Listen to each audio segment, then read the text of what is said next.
All right, welcome back to the Sexy Business Podcast. I'm Spooky Dangerous, and with me always is Lewd Neko, our happy cat. Hello. And today we have another retrospective episode for you. Previously on the channel, we did one about Zone and how prolific Zone was in a positive way. And this time we're doing something similar, except we're going to be talking about notorious Newgrounds user Vadium God, who eventually spun off into Games of Desire, making the, I guess, prolific Meet and Fuck series. So we've, done a few episodes. We've gone back and talked about a lot of the stuff that was early influences on us. And this series was very prolific because it's still running to this day, a thing that I discovered today. But the first upload was in 2008, so that's about 16 years of running the exact same mediocre games. Now, let me run you through some of the hallmarks of meet and fuck games of this genre. They're always like an incredibly basic premise, and they have just some of the most horrible dialogue of all time. I will include some screenshots throughout this episode, so I guess eat shit audio listeners, but there's going to be some goofy shit on screen. But originally, when it was starting out, you would get like a choice of 3 dialogue options, and 2 of them were just wrong. That would make the person mad at you, and you would just continually click until you hit the right one, which, as you can imagine, is incredibly frustrating. Then they would have scenes, which would kind of be like a 6-frame animation, and then you would have a easy, medium, hard kind of speed setting that you would unlock as the pleasure bar increased, and the higher settings would just make the animation play faster, and so you complete it and then you would move on and try and unlock more scenes. So this is like the most basic for game design of the genre and the most like basic for dialogue writing, but they've made like more than 30 of these with different settings, different characters. And the art style slowly changed from animating over the top of anime girls, just like making their mouths move really weirdly, like annoying orange type thing, to what is it now is a more cartoon drawn thing. But when you're, I don't know how old we were in 2008. I was younger, let's say. Anything on Newgrounds that had that kind of adult content in it, especially games versus animations where you could actually interact with it and do more interesting things, were very exciting. So I'm going to throw it over to you. What's your earliest memories? Probably not the greatest way of phrasing it, but what was your kind of first experiences with the series? I think I started using Newgrounds around like 2012 or 2013. That's sort of when I like remember like starting to like masturbate and actively looking for porn and stuff like that. And I was always really scared of like going on sites like Pornhub because I was like, oh, it's real people and that's dirty and like I'm gonna give my computer a virus and stuff like that.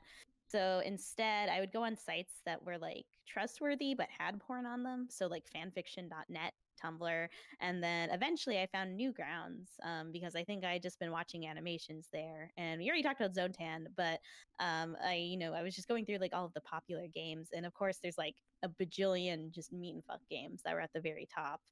I was replaying a couple of them, and it was really funny, like how much like I guess nostalgia I was getting. Like I would see a character or like a particular image and be like, oh my gosh, I remember playing this exact game.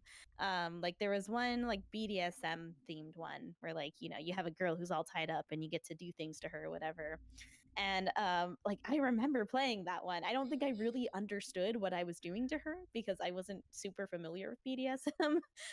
I was just clicking around and trying to figure out like, oh, why does she like that? It was also very funny. Like I remembered some parts of this game differently. Like I thought I remembered there being sound effects. But no, I hallucinated that. There are moans in some of them, but they're like it's one moan for the entire game and it gets just repeated over and over again. So if anything, it kind of makes the experience worse. Yeah, I Especially for the refuse to older play with games. sound. I'm not that brave. Yeah, for the older games, it's like this incredibly like low quality mic, like somebody recorded in like a closet or something like that.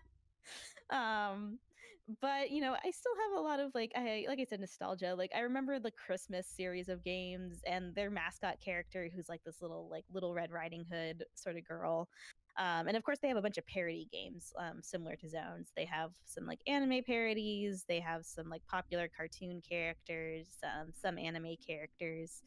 One of their more recent ones, because I looked at their more current games, was Totally Spies. They did a parody I of did see those that one. girls. So they're still doing some parody content, although it seems like for the most part nowadays they just do sort of like random characters with big boobs. Which is an evergreen treasure trove right there. But yeah, they do have like a really really large catalog. Um, for me, I just went back and kind of scrolled through because we were like, let's do a meet and fuck retrospective, and I still remembered the username of the uploader, which is probably not a good sign for me personally. I'm definitely not getting into heaven. Um, and so I kind of loaded up the whole list, went and had a bit of a scroll through, and I first of all was shocked that they were still making them in 2024, um, and shocked that they just got weirder and sillier. And a lot of the most recent ones, all of the characters have a bust size that is possibly difficult to stand upright, and still seems fine. I played a little bit of a couple of different ones to get kind of a vibe. The first one was Metropolis something, which was a Trump parody, um, which obviously felt like it had more comedic value than sexy value. I'm obviously not attracted to any of these real life people, and is very weird topic to make a porn parody game out of. Um, so I obviously didn't delve too far into that. Um, and then went and looked at the newest one, which actually has more gameplay to it. Can you believe it? It has like a lane shooter where there's four different buttons to click, and as enemies run at you, you have to click the right of the four buttons to shoot them, which was really exciting. That's probably the most gameplay I've ever seen out of those games beyond peak and dialogue. Um, and then but it's like still the exact same sex scene formula where it's uh, medium, fast, heavy, whatever, come, and the bar slowly fills up, and you get to see possibly 12 unique frames at different speeds, which is crazy that in 16 years they were like, "Ah, oh, fuck it, let's change nothing." Like, this is surely we've perfected it, and they've just like never watched any other porn that exists.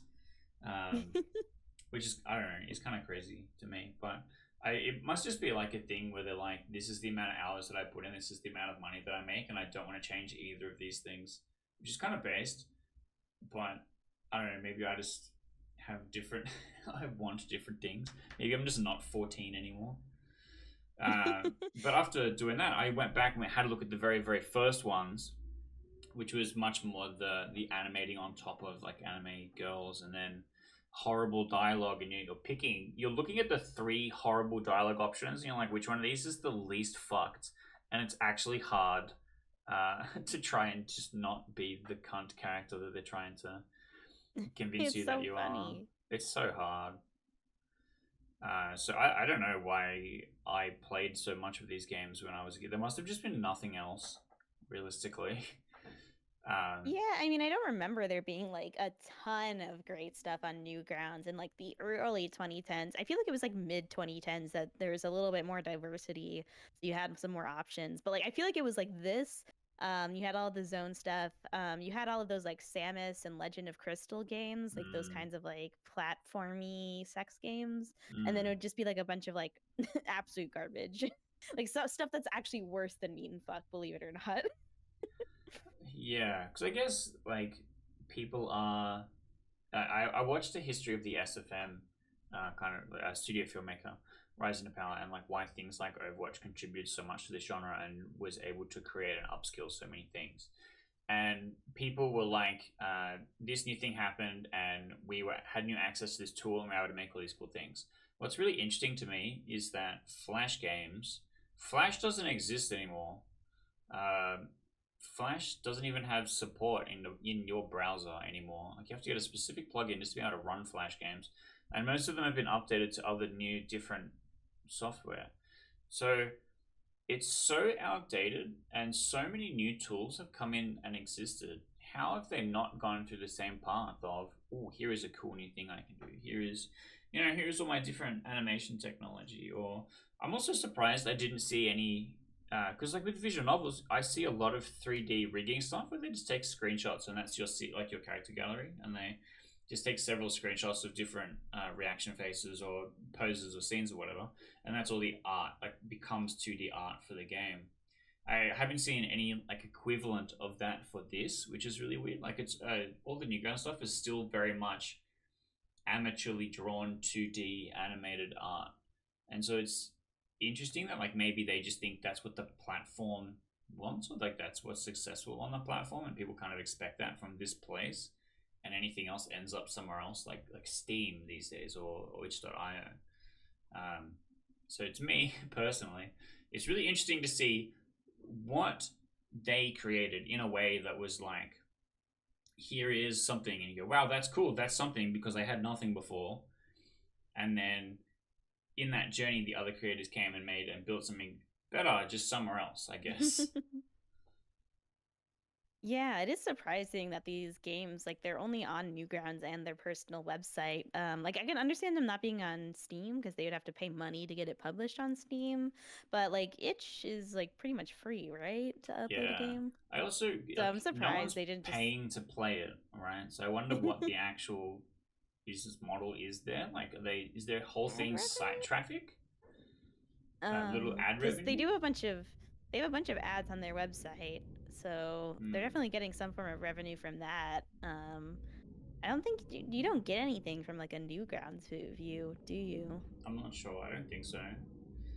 But like, imagine it's now like modernly just how much traffic Newgrounds has compared to its peak, and for you in a tiny niche on the website to then rely on that as your entire traffic funnel to your personal website, to rely on ad revenue to live, seems tough, let's say.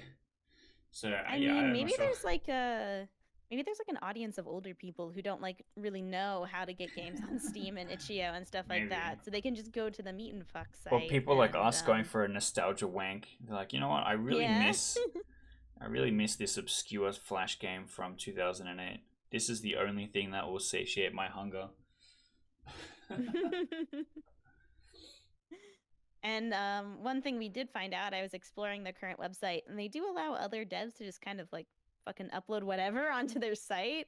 So there's a bunch of like kind of like free like itch.io like demos and like other short little games, lots of AI generated slop.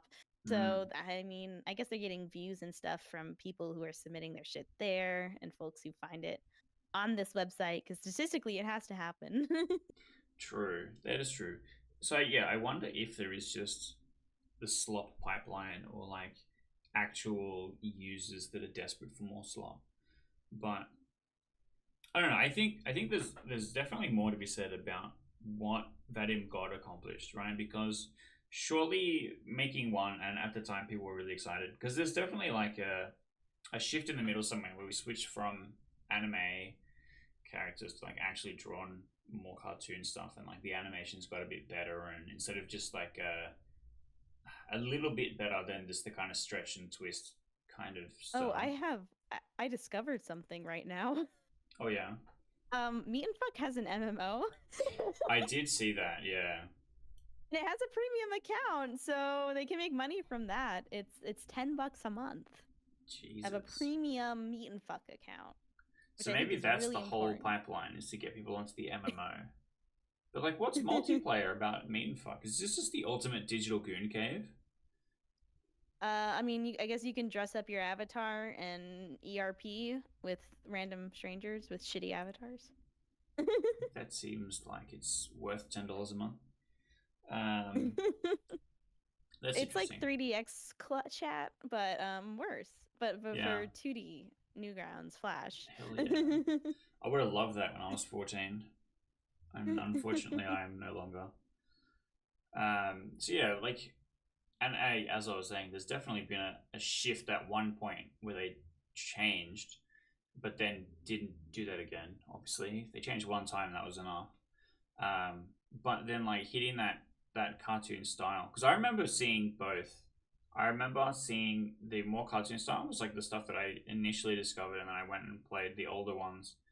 Because I don't know if Newgrounds has much of an algorithm or whatever, but like you kind of see one, you see more. Um, and that like not modern, but modern style because it hasn't changed, but like second time. Definitely had some of the better art compared to a lot of the stuff just on the website in general. And obviously that is no longer the case, but at the time, for them to put out one game and be like, wow, people actually really liked this, all of the review scores are above 4 out of 5 for every single game that I looked at, um, especially some of the weirder, sillier ones. So people coming in are enjoying this content and they've gone, well, I guess I just make 8 of these a year or something, and then continue to do that forever. Um, so I honestly I don't know. It has been interesting and in like differently, right? Comparing it to the Zone 10 retrospective, where Zone makes something and you go like, wow, this like the anchor video, which very much went viral and kind of blew up, and a lot of people talk about it in different spaces. And like the YouTube comments of Camel by Camel had to be disabled because it was so viral, and Meat and Fuck, which arguably you could say had just as much. If you piled all of the views of every video together as if they were one, like all the games compiled, it's possibly comparable, right? Um, but has had much less impact, much less success. I mean, I feel like they've had such a cultural impact, though. Like, I know a lot of people who, like, if you say meat and fuck, they're like, ah, I remember those. Yeah, I will have you know, in their most recent games, it looks like they've branched out into Fudanari, so they're getting with the times. I mean, dick girl supremacy future. I've been saying I got my stocks in early and I'm holding to the moon. But yeah, in theory, when your game design model is to make the exact same thing 1,000 times, you have to just hit every single niche and have that niche in the title. So it's like meat and fuck fart on my face or something, so that every single person that scrolls the thing goes, "Oh shit, that's exactly what I've been looking for this entire time." Will actually go and find it and play it. Like it's a uh, we, we do actually have a big shovelware problem in general. And what's really funny to me is that even though meat and fuck stuff is poor quality, it's not shovelware. Like it's actually better than shovelware. Uh, There's heart. there's something there. It's got parody content to it that shovelware kind of doesn't.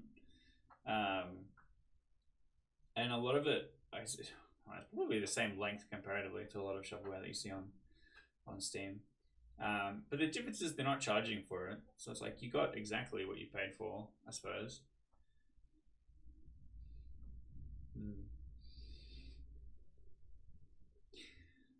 I Yeah, I've honestly just been thought there would looking on be. like the You or go. what? You go. I've just been looking on like the Meat and Fuck website because they also have a good amount of artists. Right now they have, let's see, 10 artists who work for them. Now, I assume they don't all work, simultaneously. It's probably like they were Like get one hired down based on their art project style. or something. Yeah. Yeah, but still, that's like for I guess one of their main ones, Vadim, who has sort of the, you know, peak meat and fuck art style. It says Hmm. there's 115 games that Hmm. he's done art for. So I think there's more than even on Newgrounds. It looks like on their personal website they have a Yeah, that makes expanded sense. category because I'm not recognizing some of these. Like they have a pretty recent like Zelda parody, stuff like that. So I don't Hmm. know if they get any like because I don't see any ads on this website, which is interesting. Like there's not even pop-ups or anything like that. So I don't know how they're making money from this. It's such like a mystery. They don't have a Patreon. They do have a Twitter. that's active. um, Unless if Newgrounds has some kind of payout model that we are unaware of. But it's I don't know. I'm also kind of just scrolling through the Newgrounds listings of all the stuff, and there is a lot of actual things uploaded. Some of them are just kind of parody content. Every single one features someone with a gigantic rack, so I assume they have a type. But they're all kind of the same formula. Just most of them aren't. Maybe they're just like, let's not do dialogue so we don't have to call it a meet and fuck game. Uh, I mean, I guess we should talk about like one of the most annoying parts about at least some of the older games is, and I mean, this is to be fair, pretty typical of a lot of other Flash games, but you have to fill up the pleasure meter and do all these other like sort of bullshitty things to get to the stuff you want to see. And it's just so time consuming because you just have to sit there. You have to hold down one button while you like caress her butt, and then you got to caress her other butt cheek, and then you got to caress her boob, then the other boob, and then her pussy, and then her butthole, and then like you have to do something else. And give her a unlike forehead kiss and then you can fuck her. yeah, unlike actual porn, you can't just like force your way through the foreplay. You have to go through all these steps. Which was really annoying when I was replaying some of the older games. It seems like in the more recent ones that they've sort of included gallery at the very beginning of the game. So if you don't want to go through any of the bullshit, you can just skip to the sexier scenes. But that was definitely something I remember from when I played it originally. Yeah, and the thing that kind of got us onto this episode, right, was in the last episode where we talked about Orc Massage, one of the mini games was basically exactly that, where you are trying to fill up the pleasure meter by clicking on them in the correct spot, which is not obvious most of the time. And for all the game design that game did, which it had lots of other cool and interesting things like the actual full body massage, where the different body is heat mapped and stuff, is really cool. And then it's like, okay, now it's time for a sex scene, and you're like, oh, we're literally transitioning directly into a meet and fuck game from here.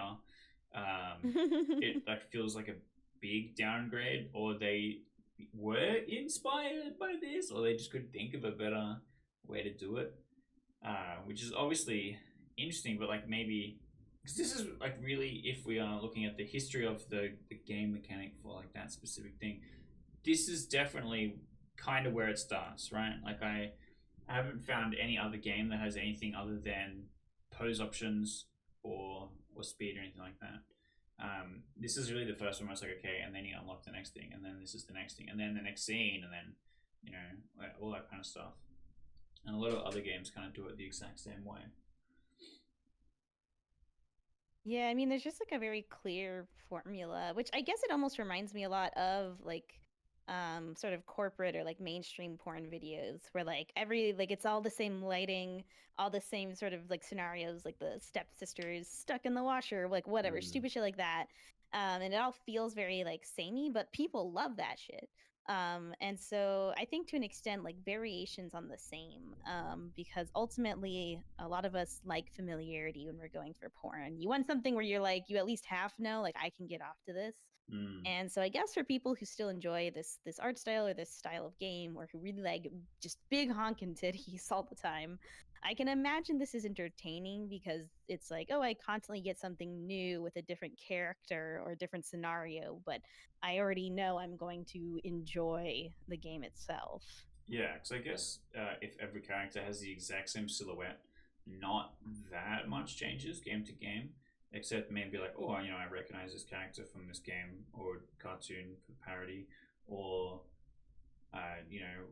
whatever the scenario is, because they're all kind of scenarioed. So it's like, oh, cool, sick. What if I was the plumber or whatever?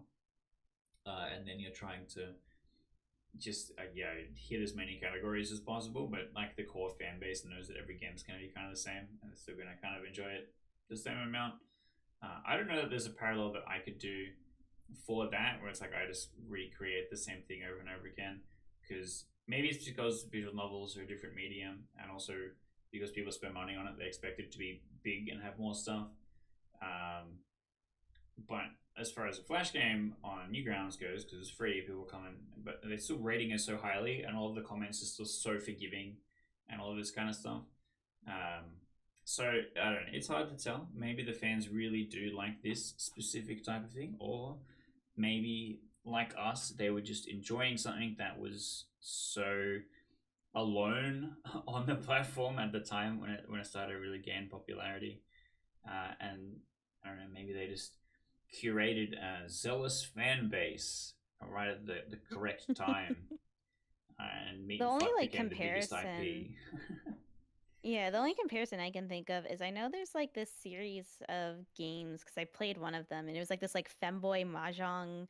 And there's also a different version that is the exact same characters and same art except for just solitaire instead. So they just Mm, changed like, do you prefer mahjong or do you prefer solitaire? And then when I looked on their like store page, they had a bunch of variations where one of them it was like waifus, and then they had like more waifus. And I think these are all characters from maybe other projects they've worked on because some of them looked like kind of vaguely familiar. So it'd be something that they could sort of like push out pretty quickly. I feel like mm, puzzle games are really the only ones you see like that.